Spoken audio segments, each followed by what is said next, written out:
Dear friends, colleagues, honorable guests, I look around this room and I see so many faces that I know, so many who made a choice to stand against this unprecedented tide of hatred and fight for justice.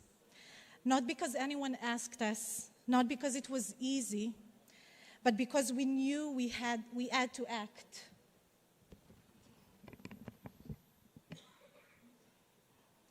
Because we knew we had to act. We understood that silence in the face of evil is not neutrality. It is a form of violence in itself. I stand before you today after a month of painful documentation, carrying with me the voices of hundreds of victims, voices that now, more than ever, demand our actions. Since October 7th, we have lived through a rupture. Not only the destruction of lives and family, but a deeper rupture, a tearing of a moral fabric that binds humanity.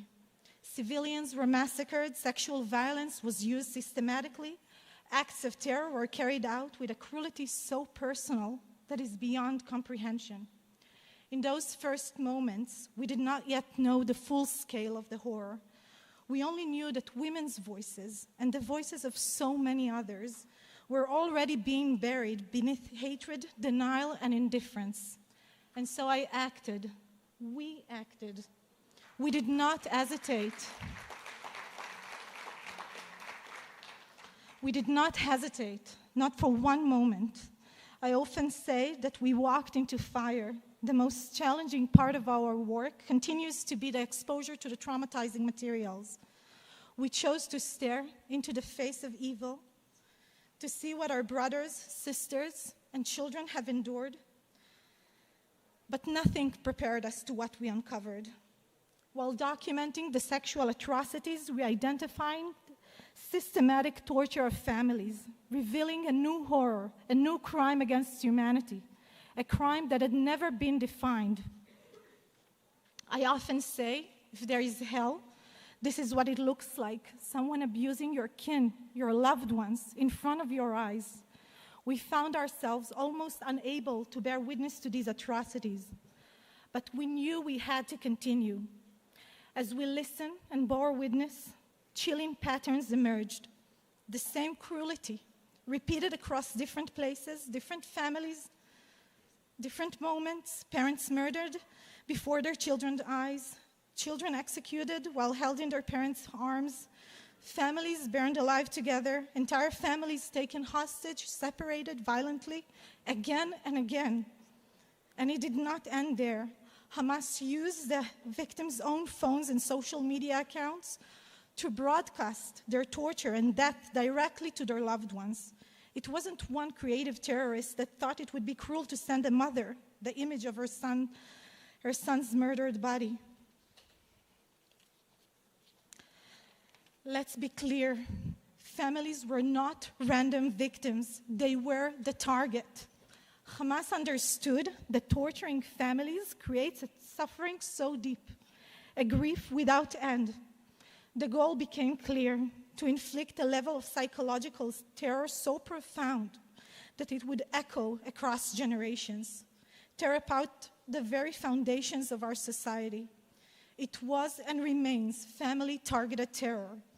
And so together with Professor Erwin Kotler, we gave this evil a name, kinocide. Kin as in familial relations, side for the systemicity of it. Hamas weaponized the most sacred human bond. Naming it was not an academic exercise. It was an act of moral necessity, because terrorism is evolving. If there is one thing I want to say clearly today and echo loudly across the world, it is this. Without urgent recognition, family-targeted terror risks becoming a blueprint for others to follow. Terrorist organizations around the world are watching. The absence of consequences normalizes the destruction of families as a weapon of war. When families are weaponized, entire societies are at risk everywhere. And this terror is not over. It is a crime still unfolding while our hostages are still being held in Gaza. On a personal note, I also want to share that this work is not only about documenting and fighting these crimes, it is also about giving victims the language to express their suffering. Just recently, I received a phone call from a father who had been forced to watch a horrific video of his daughter. He told me, "I've been through hell, and for the first time I felt understood. I felt that someone saw me, that someone understood that it is different to see your child murdered. Recognition matters, language matters, justice demands both." But recognizing family-targeted terror and naming genocide is only the first step. We must act, and we must act with vision. This leads me to the second urgent mission, the establishment of a hybrid international tribunal to prosecute the crimes of October 7th. I want to say here that domestic courts alone are not enough. Existing frameworks here in Israel cannot fully address the magnitude of these crimes. They demand a response that matches their gravity, a response that ensures the world knows. A hybrid court for October 7th can deliver more than justice. It can deliver history, memory. Seated in Israel, supported by global leaders, moral allies, it would allow survivors to take the stand, confront their assailants, and speak the truth. The Nuremberg trials were not inevitable. They were a bold choice. I want to remind us that. They defined how humanity would remember evil and how it would respond. A hybrid court for October 7 can do the same, because it is not just about punishing perpetrators, it's about drawing a clear moral line. Without such tribunal, we risk allowing genocide, sexual violence, and atrocities against civilians here in Israel to fade into history, or worse, to be denied and forgotten. Israel stands at a legal and moral crossroads, but we're not alone. Those who believe in human dignity, in the sanctity of life, and in the promise of justice stand by our side. And I believe, and I promise you, justice will prevail.